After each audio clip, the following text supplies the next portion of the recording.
Welcome to the Thinking Practitioner podcast, a podcast where we dig into the fascinating issues, conditions, and quandaries in the massage and manual therapy world today. I'm Whitney Lowe. And I'm Til Luca. Welcome to the Thinking Practitioner.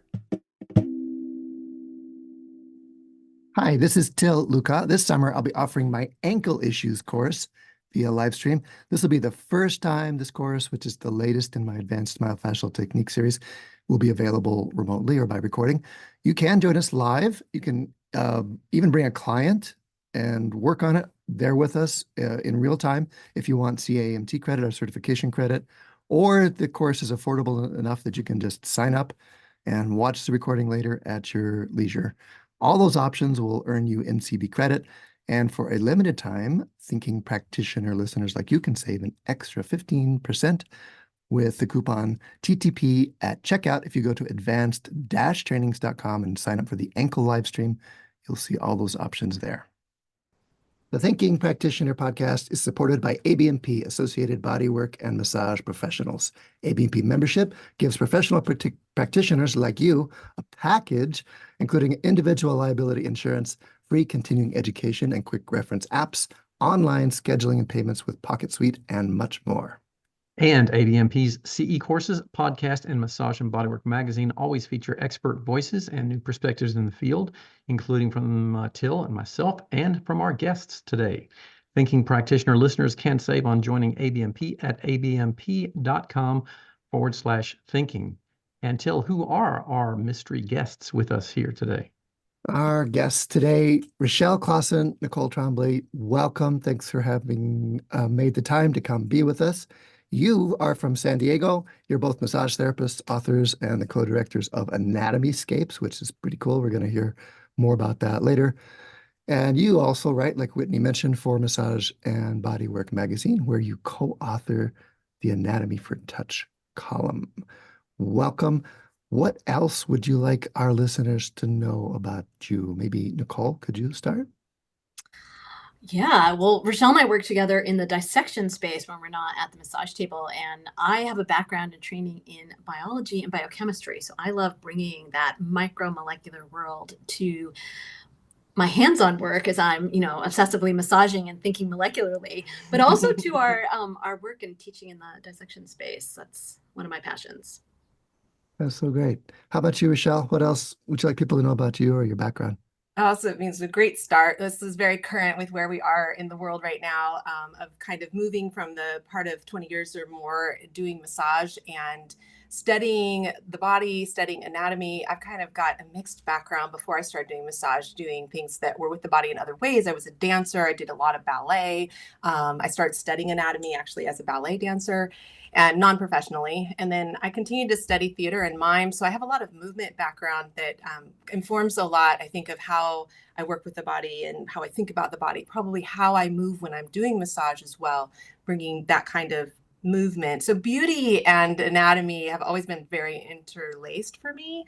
And I know we'll talk about probably a little bit later as well as that project that I worked with, where that was a very key part, which was bringing the Plastination Project into being. And that was an amazing thing about the almost visual arts overlapping anatomy and the body work and movement world. So. Well, that's where I first made your acquaintance. That's what caught my eye, as it were, your involvement in the Fascial Plastination Project. So I do want to talk about that. And I just want to underline what you said about your interest in the beauty aspect of what we're doing as well as the technical and anatomical pieces there. But if we could, let's start with your recent article in Massage and Bodywork, which we were focusing on the retinaculum. It fit perfectly with our ankle theme that Whitney and I are doing this around now. But could you tell our listeners something about what the retinaculum is and why it might be significant for us as hands-on therapists to learn about it? Yeah, absolutely.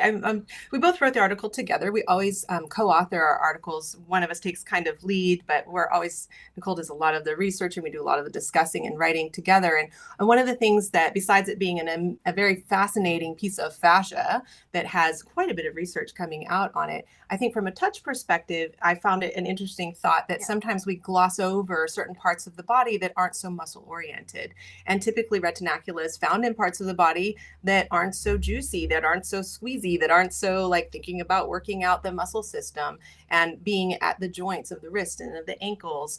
And based on research and what we know and what we're learning about retinacula right now, which is pretty phenomenal stuff, knowing that our touch to those areas can have influence, and it sometimes might be actually critically important for restoring good function, especially post-injury. Yeah. So Okay, so for our listeners who don't know, the retinacula is what? What's it made out of? What's it's found at our wrists and shoulders in these non-juicy places.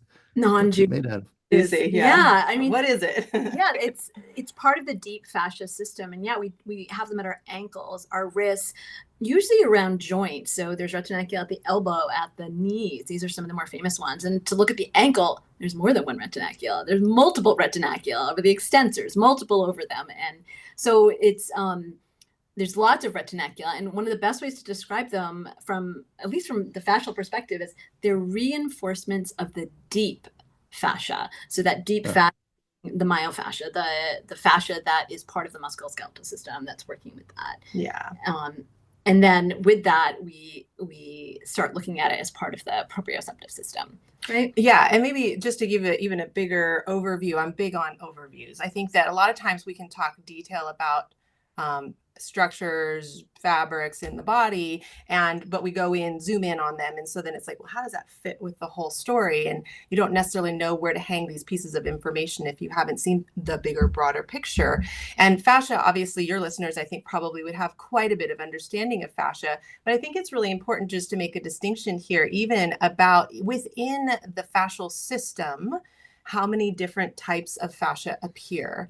And something as diverse as the, let's say the dermis of the skin is a part of the connective tissue system that's connected on through with the fatty layer, which is the adipose tissue that has a collagen component. Carry that on down through to a membrane within the fatty layer of the superficial fascia. Carry that on down deeper into the skin ligaments and retinacula cutis that connect even further through the deep adipose tissue. And then you come to finally the deep fascia. And the deep fascia goes even further. So it depends on where you are on the body as to whether you're coming to, at what kind of deep fascia you're coming to. So on the trunk, different from on the limbs. And the limbs, we like to describe sometimes as having these sleeves or stockings of fascia. So if you can imagine putting on a shirt or maybe even a bodysuit or wetsuit, that you have these sleeves that your arms go through. Underneath the fatty tissue, you actually have a sleeve of deep fascia. So that to me is not discussed nearly as often as maybe what would people think about the sausage wrapping, right? You'll talk about having like every muscle has its own enveloping fascia. That is true, but that is a muscular fascia that singularly envelops one muscle at a time. What we're talking about is an aponeurotic deep fascia, which envelops more than one muscle. And in the case of the limbs, it envelops the entire limb. So the whole arm has a sleeve and the whole leg has a sleeve. But of course, it's not only that simple, right? It goes more complex than that. We'll probably talk about that more in a minute, about compartments and how these divisions then that they actually dive into the bone and connect this three-dimensional pocket-filled structural organization to the entire system of the whole body, right? So the muscles live and interact with that fascial system in really specific ways. So when we're talking about the retinacula, so giving that frame, we're talking about a thickening, a reinforcement in that more sleeve or stocking.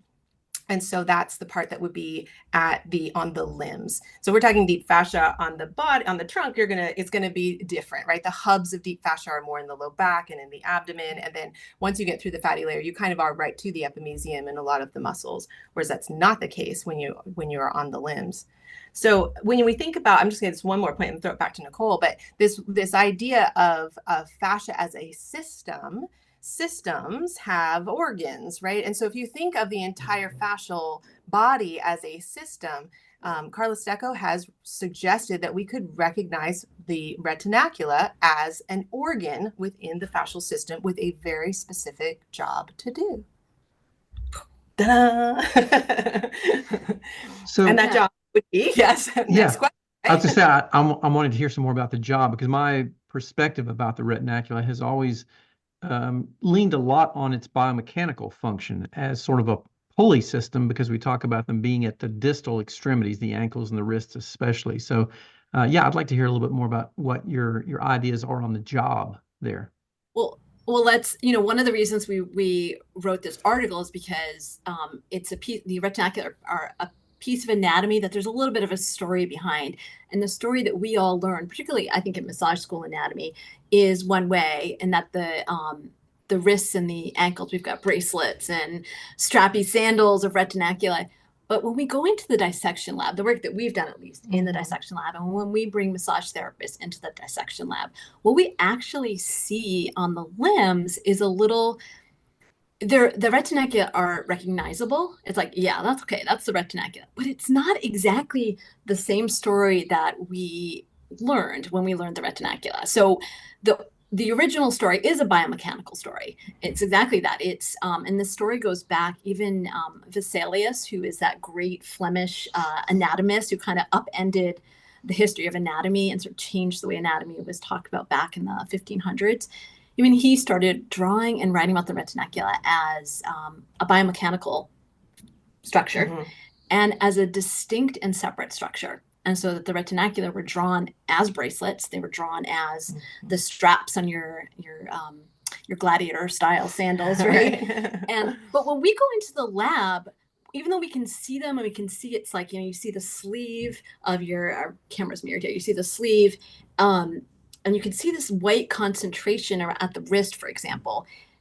It's completely continuous with the sleeve. If you tried to pick up that bracelet, the entire sleeve is going to tent and pull with it. You could pull the whole arm with it. It's completely continuous. And so it's not a separate structure. And so when we started seeing this, I'm like, hey, wait a minute. That's not the way bracelets work. That's not exactly what we were expecting to see. Started doing a lot more of this research into, well, what is the story? What is the story here? And that's when we started really getting into. Carlos Stecco's done most of the work on it. A lot of research on it for a long time. It's not even new research. I mean, we're talking like 20 years ago that really she started studying this, and it was already in the research preceding that at some level. Yeah. I mean, you start looking through her research, she signals people well before her in 1980s into the 1970s who actually who kind of commented, the retinacula, they don't really look like they're up to the job.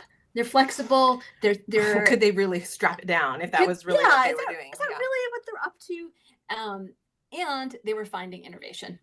They found that these structures had free nerve endings as well as Pacini's and Ruffini's in them.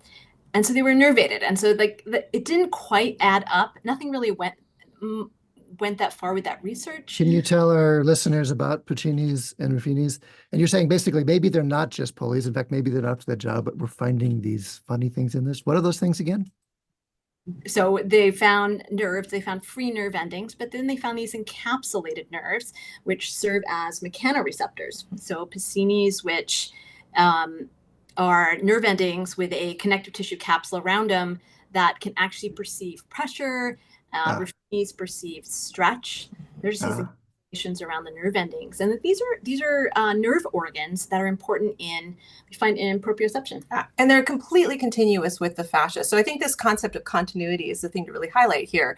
The idea that they are not just straps and sandals, but they're a continuity of these sleeves and stockings. Let's give them names. So on your upper limb, you've got the brachial fascia is from like shoulder to elbow, and from elbow to hand, you have the antebrachial fascia. And that's a continuous fascia with different, anchor points throughout it, but it's still a continuous thing with different names based on region. Same thing in the legs, you have a continuous fascia that's of the entire lower limb, but on the thigh, it's called the fascia lata. And on the lower, below the knee, it's called the crural fascia or the fascia cruis. And these retinacula live in those sleeves. So it's continuous with, so you're not going to have if you have a pull on one, you have a pull on both. And the containment is by all. It's not just the containment of this reinforced area, but the entire thing is actually providing containment at a level, stronger containment where there's reinforcement, where the collagen is more dense, where there is a strengthening of the fascia in this specialized area. And these specializations of deep fascia, otherwise possibly considered an organ of the fascial system, would be what the retinacula are. And then the second piece, this idea that, think about when you're talking about Vesalius, they weren't studying the microscopic view. There wasn't a way to be able to perceive that it did anything other than a biomechanical function because we weren't into the neurology of things at that time. And so once the microscopic, not just the macroscopic big view, but the little view of the microscopic view, and starting to study innervation, starting to see, like, first of all, the idea that fascia was innervated at all as a system was a new thing. No one knew that until they started looking for it. And then now we have researchers that are looking really specifically. And so Carla's work, to see, what is this concept of the fascia as serving as a proprioceptive role. She has this really great presentation. I encourage anybody listening to this to go find it. If you just go to YouTube and search Carla Stecco, it's one of the first ones that will even show up. And it's from a symposium where she presented in 2014 at something called the lecture Sport Physio. So I'm assuming that's physiotherapist. We can link to that in the show notes for sure. Yeah. Sure. So her presentation was called Fascia Research and Proprioception Implications in Sports. And the key points that she made in this lecture, I've gone back to literally over and over and over again for years now, because it's so dense. It's a 20-minute presentation, but there's so much about the proprioceptive role of fascia in the lecture. And basically, to summarize, she basically suggests that if fascia is serving a proprioceptive role in the body, then it has to be able to have certain features. And she lists 4 specific features that it must have.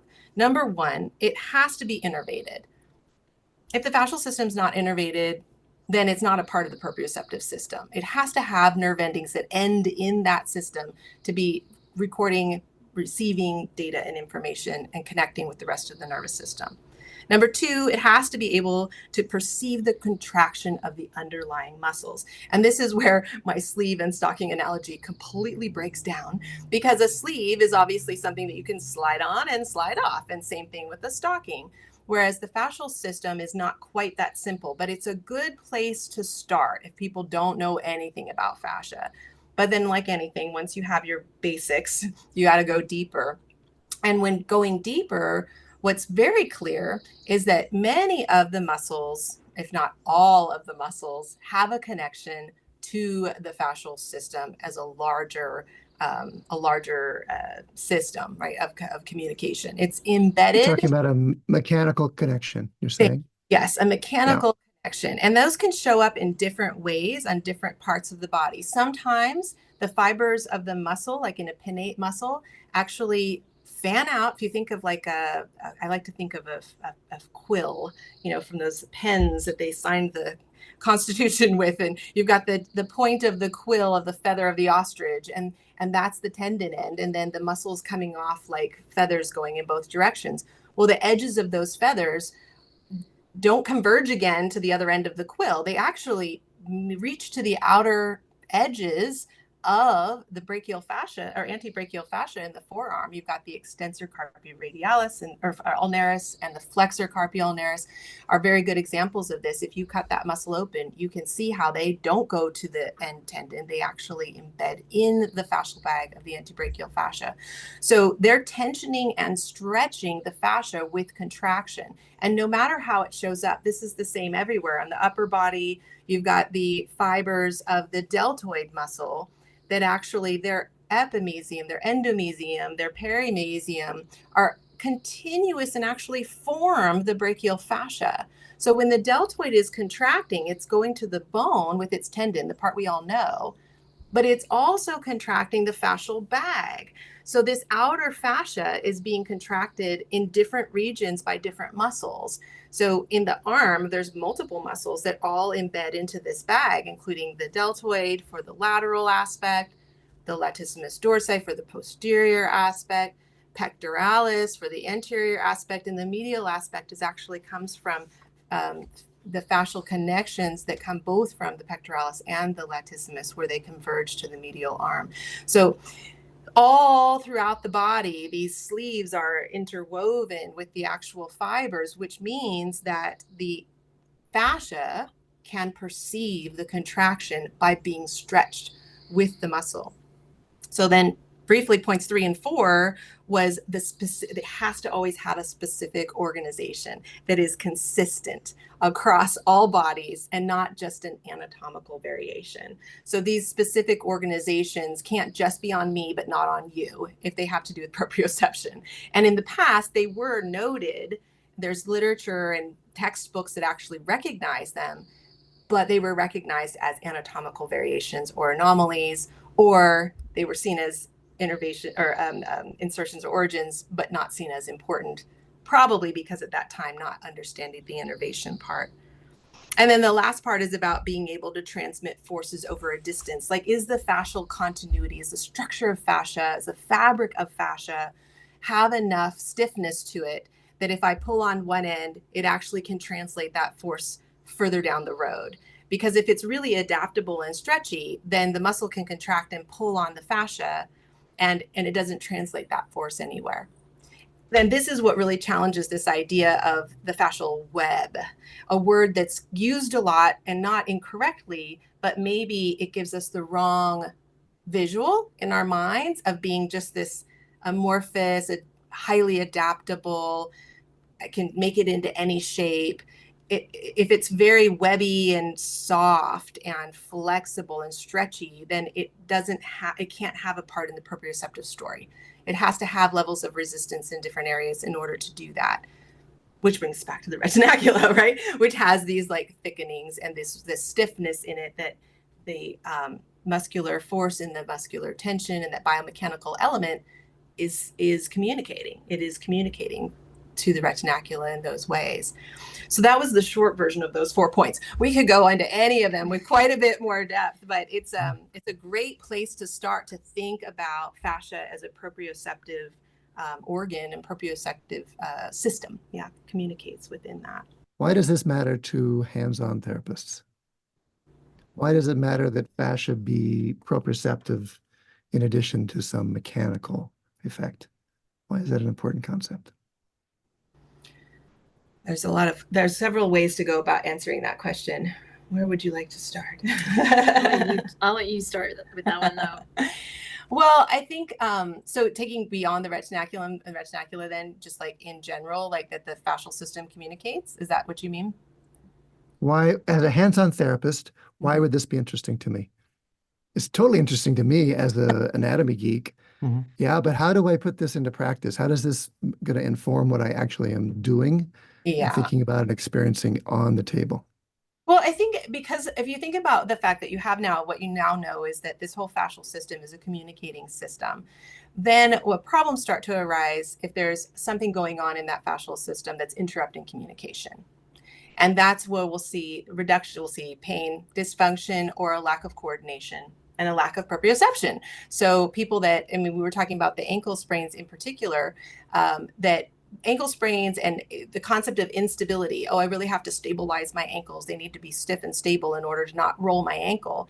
I mean, you probably talk about this part, like really recognizing there was some studies that were done about the instability of the ankle, perhaps having a lot more to do with a lack of proprioception due to injury to the organs that are responsible for that.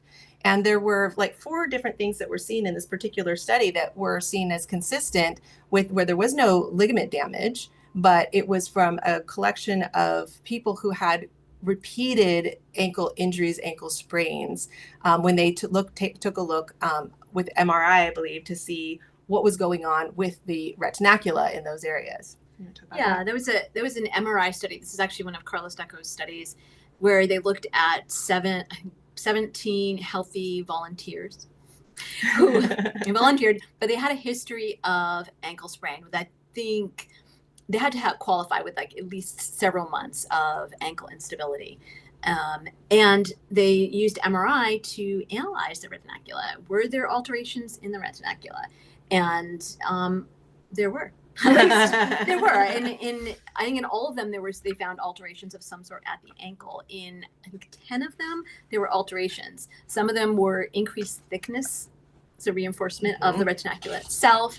There were gaps in continuity in the retinacula, and there were also things like adhesions to the subcutaneous tissue. So that subcutaneous tissue around the ankles, usually we can slide it a little bit. There's not a lot of fat there in most of us, and we're able to slide that skin and subcutis over that deep fascia.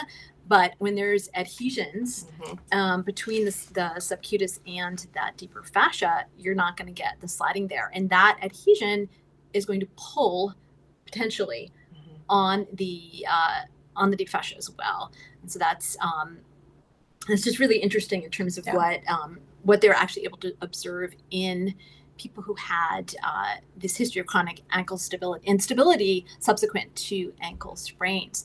But I love it. So you mentioned that in your article as well, that study, and it does point to the ways that maybe repeated injury is having a structural effect in a region that you're postulating, or I'm a friendly follower for sure, says there's a lot of dense innervation, there's a lot of mechanoreceptors here. Does the mechanical changes in that structure change the way that we're perceiving it, change the way the brain is interacting with it? Like you said, maybe there's more pain, nociceptive signaling.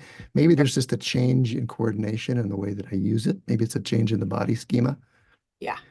So then, as hands-on therapists, what do we do with our hands given that knowledge? Yeah. And that's where like the next part of that, we can speculate more than quote, like definitively this is the thing to do. But I think both you and Whitney were talking about this in your last episode, as well as like the different things that we look for, and to like feel the textures, right? Get in there and see what you can palpate, and see if you can see how easily does the skin move, see how easily do the joints moving, and how much gliding. Do you feel a sense of stuckness that just shows up really even at the skin level? Is there adherences to the fatty layer? Like there's some of these adhesions were actually to the fatty layer that's above the fascia in those areas. So it may be quite perceivable. I did a workshop with Antonio Stecca, who did actually this, I think was involved with this study, where they did look at the chronic functional instability after ankle sprain study. And, they have a particular method that the Stecco method, is using friction and creating like kind of local inflammation to help to reorganize or stimulate the body to say, hey, this is still not prepared. Come in and take a look at it. So there would be some suggestions of that kind of treatment that would work well. I personally have worked with quite a few people that have had foot injuries or ankle injuries, and I have merely, and I do say this genuinely, I have merely traced the anatomy. That has been the focus of the treatment. I have gotten curious with my fingers, I've gotten curious with my hands and my thumbs, and I have just gently mobilized all the things without having any grand plan, just to see what I feel. And a lot of times things will show up that just strike you as not quite right. And tracing and giving all of this touch specifically to each one of the bones, each one of the ligaments, each one of the retinacula, each one of the joints, moving and palpating and just slowly walking through all of the tissues, and had the client stand up and say, the pain is 80% gone. And like, what did you do? I'm like, I touched your anatomy. I mean, it's like, I don't know. We can get really clinical about like A plus B, do this if this, and there's certainly really good, osteopathic and clinical testing for certain types of injuries and how to treat them.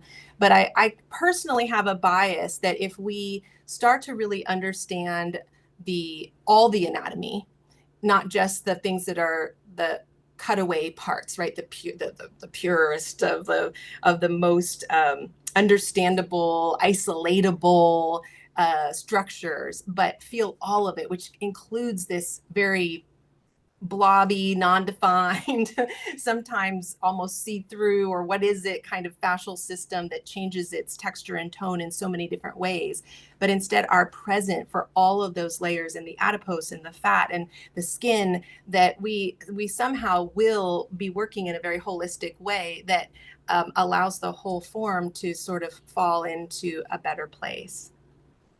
I'm curious to hear, kind of like I know we're still in the process of figuring a lot of this out and learning a lot about it, but I'm curious to hear sort of your maybe opinion or perspective, since you've now spoken so much about the rich innervation in these areas and how much that plays a part in proprioception and our understanding of what the body senses in that area. If you think a lot of what we do when you sort of talk about these treatment strategies of tracing the anatomy, do you think with this extensive, rich innervation in these areas that those responses that we're getting are more maybe neurologically based versus we're doing something specific to the tissue? Or do you think we're doing something more to the tissue, or maybe what mix of both? I'm curious about your perspective on that. Can I just say all the things? Mhm. All the things, because I think they're not separatable, right? You have a structure, the nerves are structures. So where they're living, are they happy nerves, or are they pissed off? Are they irritated?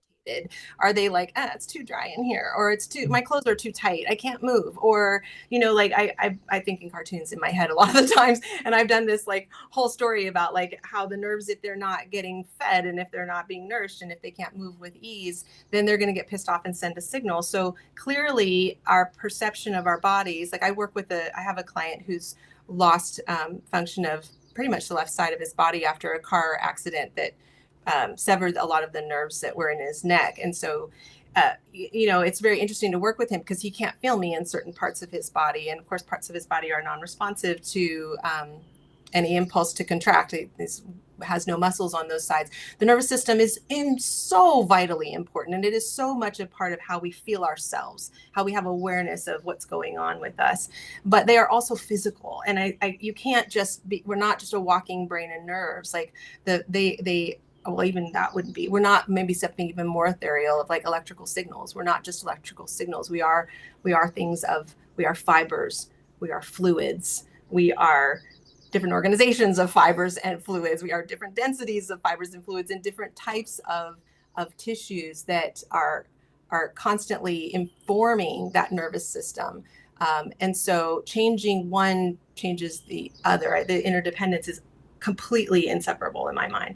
Yeah, no, that's sort of how I think about it too, that are all of the nerves and the input we can put into the nervous system they're in a mechanical environment, or they're in a physical environment yeah, that we can put a mechanical input to. Yeah. And in areas like our deep fascia, I mean, there's obviously, sometimes we're trying to affect the remodeling of the collagen, but there's also this sort of liquid gel element, so important, of hyaluronan. If we want to stick with the retinacula are the most hyaluronan dense part of the fascial system. And hyaluronan is that it's a glycosaminoglycan. It's a gel lubricating, sometimes thick, sometimes more watery substance that is layered. The deep fascia of that Rachelle was talking about, these sleeves and stockings, is about 2 to 3 layers thick. And it's like baklava, like sheets of phyllo dough with thick gooey stuff in between it.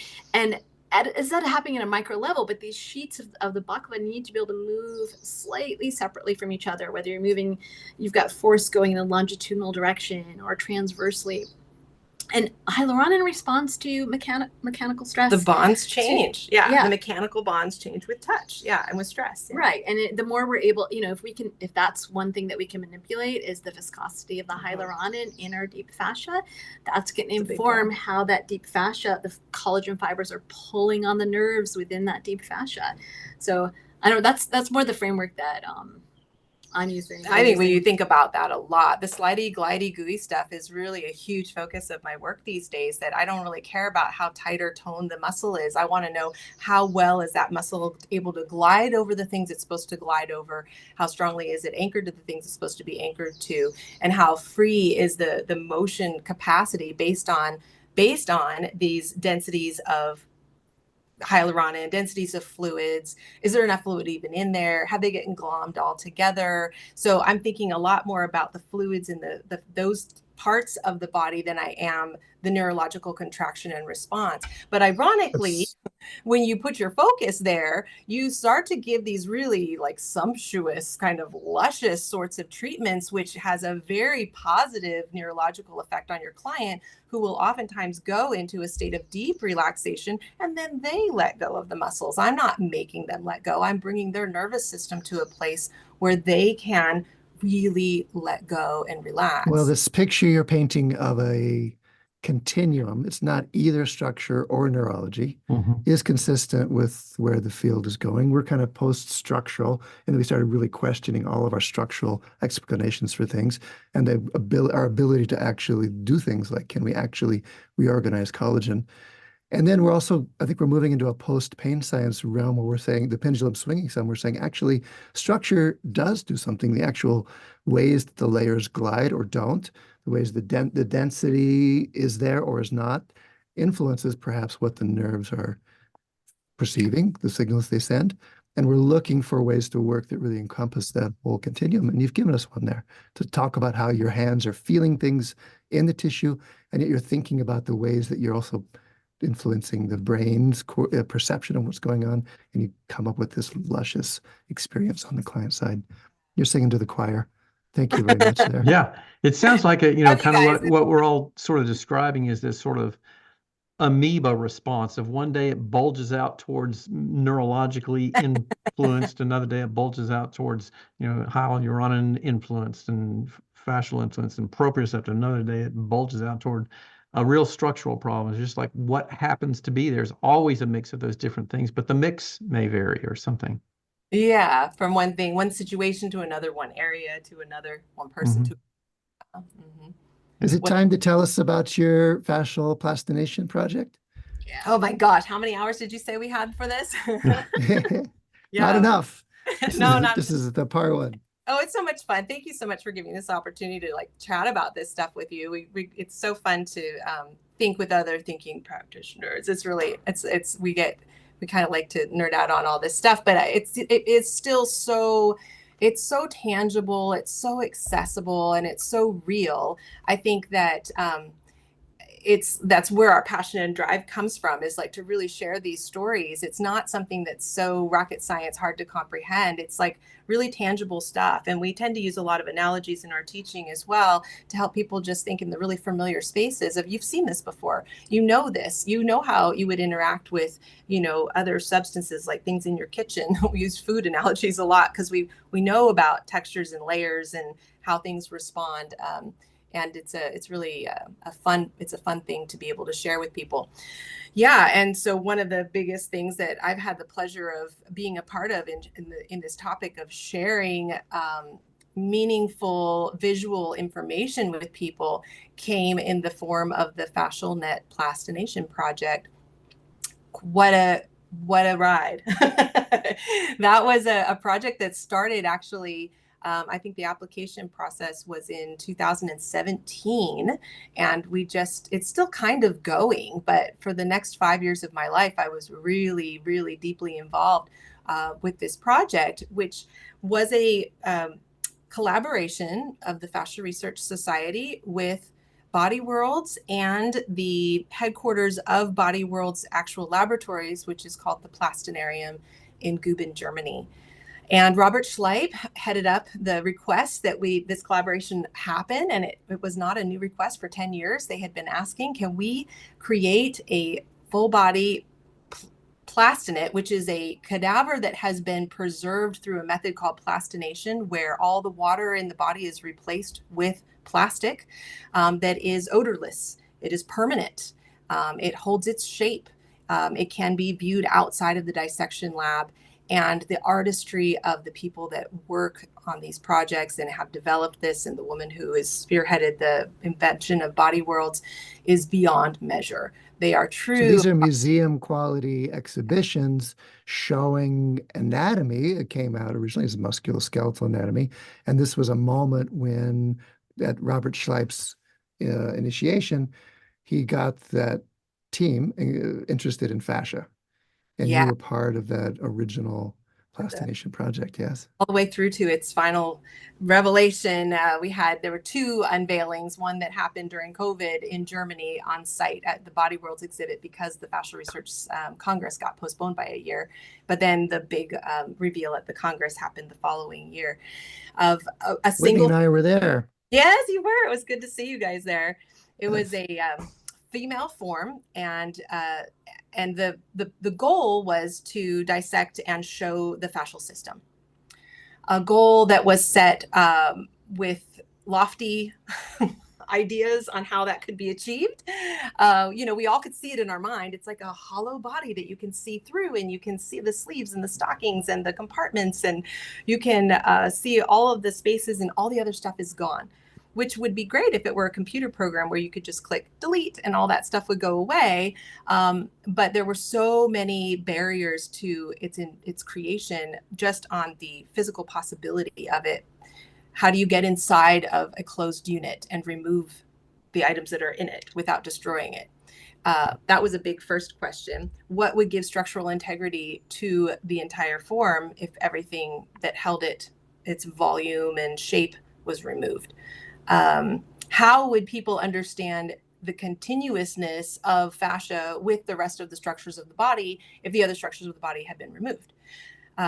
And then the very practical stuff is like, once you've removed things and then you're going through the plastination project, a process of embedding everything, infusing everything with plastic, what would prevent all of these new compartments devoid of their muscles from collapsing on each other, sticking together, never to be re-volumized?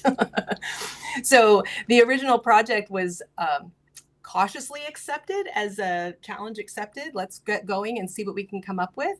But the original design turned out to be incredibly different from the final design in some respects. And I think once we kind of got going the right direction, what we realized was there would be a story told through windows, a story told through leaves and pages and flaps and pockets and stair steps down, leaving a lot actually of all the other structures in place in order to show how fascia connects one thing to another. Like we kind of posed the question, how do you dissect, which means separate, something that's the essence of its role is that of connection?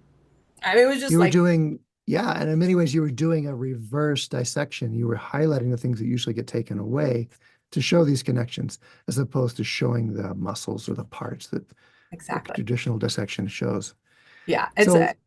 Tell us something briefly about the reveal. We want to at least spend another minute on this before we change topics, and then especially how people might be able to get a glimpse of it themselves. Yeah. So the reveal was, what do you mean? Tell about where it was shown? What was the culmination? What did you come up with? You wanted to make this model, this 3D model. Did that happen? Yeah. What was that? Yeah, it did. It did. And I think it happened in a really great way. And so the emphasis then became, how do we show fascia from surface to depth, from head to toe, from front to back? And so we were able to do that, showing in very specific ways, preserving the skin. For example, there's a piece of skin that is still there that runs along the back of the body in a beautiful spiral line and then goes down the leg. And then the next layer is the adipose or subcutis with the superficial fascia membrane embedded in that. And then there's a strip that parallels that shows to that depth. And then beyond that, the next strip shows to the superficial fascia membrane layer. And so this stair stepping down and then till getting to the deep fascia. And then in the antebrachial fascia and the brachial fascia and the fascia lata and the fascia cruris, these sleeves and stockings, windows were made into the deep fascia, deep diving suit, as Robert Schleip likes to call it, to show the compartments and understand how thin, even though incredibly strong, the deep fascia is. It's really thin. And in the lab, it's pearlescent and it's somewhat translucent. Once it becomes plastinated, it becomes a little bit more opaque and of course creates more stiffness than is there.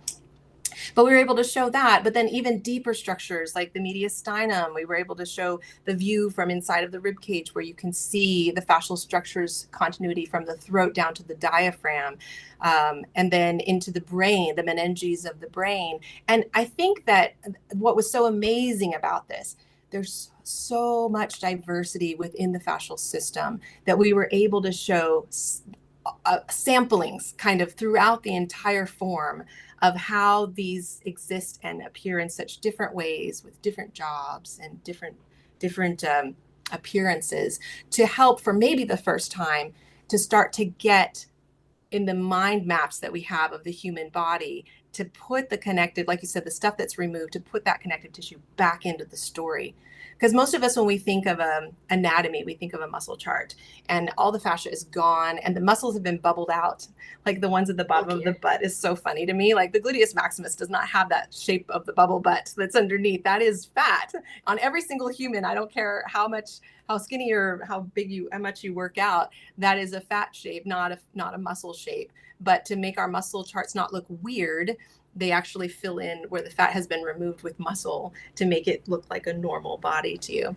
So Freya, we named her as the fascial, it's called Fascia Revealed Educating Interconnected Anatomy. It was an acronym we made for her name, just out of respect to give her a place and a reference point of, it was not her real name in life, but she is now currently living in the Berlin exhibit of Body Worlds.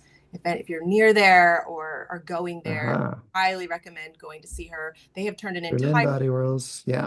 Yeah. Is there any online imagery available? Are there places people can go and see it? Little, actually.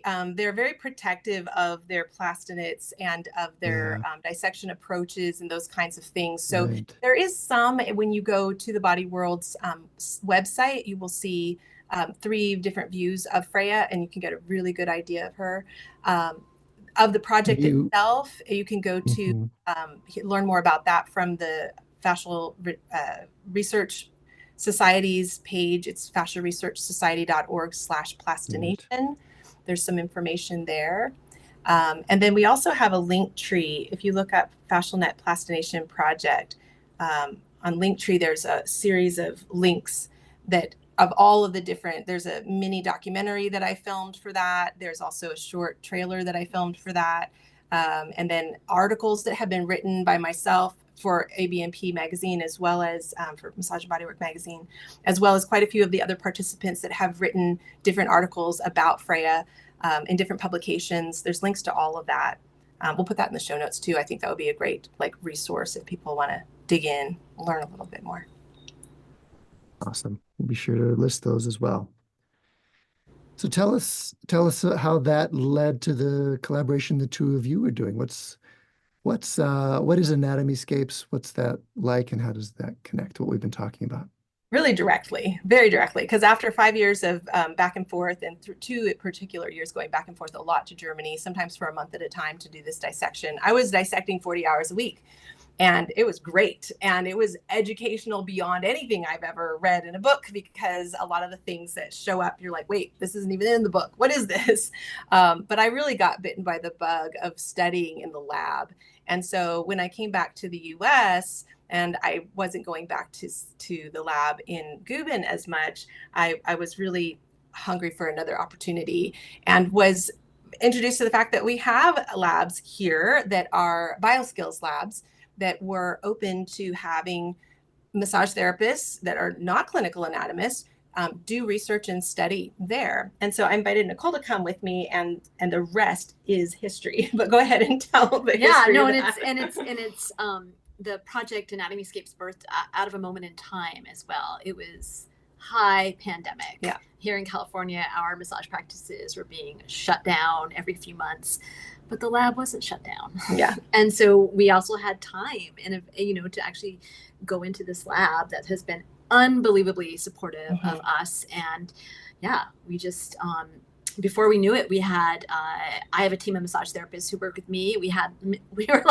suddenly had mini workshops happening, and we spent probably 2 years really just in the lab as much as we could, learning, exploring, and suddenly putting curriculum together from a massage therapist perspective.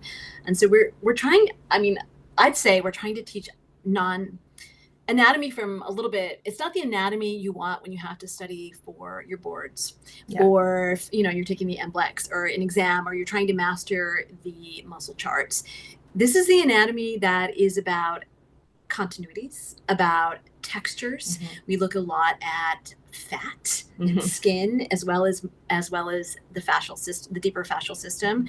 We definitely see muscles. We're still in love with muscles, but we're looking at where tissues glide, where they root, relationships. And like how can we peek beneath the surface and see how these tissues are moving under our hands, and trying to give ourselves like a better understanding of what we're touching, what we're feeling, and how some of the more superficial layers influence and mask sometimes what we think we're feeling underneath. Yeah, for sure. Yeah. The cushions, we call them like removing the cushions to be able to feel things in isolation, and then you put the cushions back on, and now suddenly you can feel it better. So your palpatory skills kind of go through the roof, and your mind map gets so much stronger. And you This is an online resource where people can go see your dissections, and with all these qualities you've been describing. Am I on the right track? In person. We do in-person workshops. In person. Thank you. It's all in person because we're emphasizing so much the palpatory aspect of it. Now, we do have online courses, and our online courses include a lot of like kind of the things that we're talking about today, as well as a great amount of imagery and some shorter video clips to help to demonstrate what we're talking about, whatever the focus is for that class. But as far as the really elaborative dissection, you have to come into the space with us, because that's really where the heart of it is. At the same token, we spend a lot of time in the lab as well as in the classroom. I've been to dissection courses that spend most of the time in the dissection lab, which is great. They're very expensive. You want to make the most of every minute. But sometimes I've had a hard time, like, where do I put this information? I just saw stuff that I don't know. I don't recognize it. It's so different. What's allowing it to be where it is, and what's its role and job? So we've taken a lot of time to put together a lot of really beautiful written materials. They are beautiful. They are beautiful. They're really colorful. They're kind of read like magazines instead of course handbooks, right? And then also we do, we're both kind of crafters, and we like to like touch things and see things in 3D. So we're pulling out magnets and yarn, and we're always making things in the classroom space as well to help really solidify your understanding of what it is that you're seeing in the lab. Yeah, we delve a lot into the science. We think that, we know science is not that accessible to a lot of the population. And it tends to be true for a lot of massage therapists, not everyone. And not everyone wants to know the science, and not everyone needs to know the science, but a lot of us do. It can be heavy though, it's hard to read. Yeah. And so we spend a lot of time delving into the science and trying to do it in a way that makes it really accessible. So we'll geek out on hyaluronan, but we also talk about hyaluronan and water having a love story. And we talk about, and we use some 3D models to talk about that relationship between hyaluronan and water in a way that's, and how it's influenced by mechanical touch and heat, and to really try and get that concept in a really deeper way for people. So it doesn't just doesn't roll back out of your brain. It's like it's in your body. You understand it. You know it. You've had fun with it. The dissection lab is overwhelming enough. We don't need to like flood people with really complex concepts. We want it to be really understandable, but keep it high level. Yeah, it's kind of the both. You know, how can we be the interpreters of this information to bring it to the practical space where you work and live? Yeah, it seems a challenge a lot, because so many people in our field of massage and manual therapy kind of viewed anatomy as something you had to get through in school. And I think once they leave, a lot of people just kind of feel like that piece is behind them. So it seems like you're really doing some interesting things here to try to inspire people and get the energy and enthusiasm about, like, this is a whole different way to look at why this stuff is really relevant and important there. So it sounds like you've got some challenges to kind of reframe some of the mindsets around the value of learning anatomy stuff, and going back and maybe like relearning and looking at it from a completely different lens now. Yeah, for sure. No, thank you for the recognizing the challenge, but also that we're trying to do that in a way, hopefully, that people do get excited about. And I would say that I've heard from a lot of massage therapists that will say, I don't know anything about anatomy. My anatomy, what training was too fast, too short. And now I'm like facing these bodies with these problems and I don't even know what I'm touching here. Like, I don't know. And they are actually of their own accord recognizing that they probably didn't pay enough attention. Because like you said, initially you're like, yeah, I kind of, or maybe it's exciting to them, but it's a lot. It's a lot, you know, to know. We're still constantly revisiting muscles we thought we knew and then going like, oh, or tissues we thought we understood. And I can reread the same thing over and over again. And I can definitely, every single time I go into the dissection lab, I always learn something new, always. Because not only is it endless as far as the depth with which you can understand something, the viewpoint with which you can view something, but it also has to do with the fact that every single person is different. On your massage table, and after death, like the cadaver donors are people that had real lives with real experiences, with real exercise programs or not, and health issues or not. And so every single one of them comes in just as uniquely as your patients who come through the door. And so you're going to learn something from them. We actually always say that, and this is not an uncommon thing to say, but the donors are the professors. We are the guides. We are there to guide you through their story, to learn about what's going on here, to help you see things that you will find consistently in yourself and in other people, but also things that are unique to this person's story and to how the record that they left in their tissues is a lot of times how Gil Headley will reference it. It's such a profound way to learn. We're trying to also make it accessible, affordable, not having to commit huge amounts of time. We're doing shorter workshops, partly on purpose, so that it's a less expensive investment, so that you can get the benefit of it, but still taking our time to introduce people to the space slowly enough that it's also not a jarring experience, but one that they can go away with and be saturated, but not oversaturated. These are your live events. We'll be sure to link to those on our site. So I want to thank you for joining us today.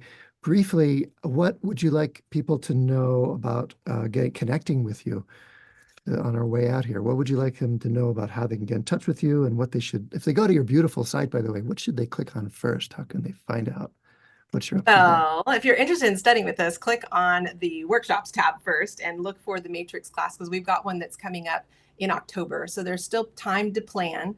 4 spots left. I think there's 4 spaces left. It's getting to be full. So that would be the very first thing to do. But then actually before you don't even have to click. You're going to get a pop-up window that's actually going to give you free access to our art gallery, which is a series of images that we've taken from the dissection lab. And then we've done, what do you want to describe what do we do with those? Oh, yeah, we do a lot of photography in the dissection lab, and we want to make it really accessible and beautiful. We're not, this is cadaver forms, and that could be really a lot. It can be a lot to look at. And so we do a lot of really zoomed in, looking at fiber direction. And then we enhance the photos a little bit. We pixie dust them. We call it digital pixie dust. It's an in-house term. And making them more of an art piece than a harsh anatomical photograph. But it's really our way of just what really inspires us at the beauty of the human form in these images. But we have I think, is it the Deep Fascia collection that's up right now? I think so. And it just pops right up. You just give us your email and agree to not share the images or something along those lines. And that will be your first thing to do. And if you're not captivated by that, then I don't know what to say, because it's so, the textures, the patterns, the organization, the tissue of the human body is more beautiful than any like botanical gardens you've ever walked through in your life. It's as shocking as how diverse it is. And you have some beautiful art, you have your live events, and you have some online courses. Yes, I recommend people go check that out. We'll link to all that. I want to thank you both for joining us today. Also, sorry, I was going to say the other links that we would say, we'll put them all in there, but you can find us on Facebook for sure, AnatomySCAPES, and also on Instagram. We're working on getting those things going. And then, of course, we have some podcasts that are going with ABNP right now, as well as our every issue. There's a column that's with free access you can get by going to the ABNP website. So there's more stuff in the hopper. We've got more things coming your way, but we'd love to connect. And Awesome. And also, we have membership portal through Patreon as well. So if you find AnatomySCAPES through Patreon, you'll get weekly content from us, and it's good content, videos as well as images, as well as columns, as well as articles, including some dissection videos and some dissection videos as well. A lot of people don't realize that, yeah, ABNP articles you can access even if you're not a member. You just got to go to their site. So I want to really recommend that. Whitney, are we ready for our closing sponsor? Yes, indeed. So again, just thank you all both for a fascinating discussion here. So we really appreciate your taking some time out to join us here today. So, and also keep in mind, Books of Discovery has been a part of the massage therapy and bodywork world for over 25 years. Nearly 3,000 schools around the globe teach with their textbooks, e-textbooks, and digital resources. Books of Discovery likes to say learning adventures start here, and they find that same spirit here on the Thinking Practitioner podcast and are proud to support our work, knowing that we share the mission to bring the massage and bodywork community thought-provoking and enlivening content that advances our profession. Instructors of manual therapy education programs can request complimentary copies of Books of Discovery's textbooks for review for use in their programs. Please reach out at booksofdiscovery.com, and listeners like you can explore their collection of learning resources for anatomy, pathology, kinesiology, physiology, ethics, and business mastery at the same website, booksofdiscovery.com, where you, as the Thinking Practitioner listener, can save 15% by entering Thinking at checkout. And we would like to say, of course, a thank you to all of you, the listeners, and to our sponsors, where you can stop by our sites for video, show notes, transcripts, and any extras. You can find that over on my site at academyofclinicalmassage.com. And Til, where can they find that with you? My site, advanced-trainings.com. If you have comments, questions, things you want to hear about, we love to hear from you. Thank you for the messages.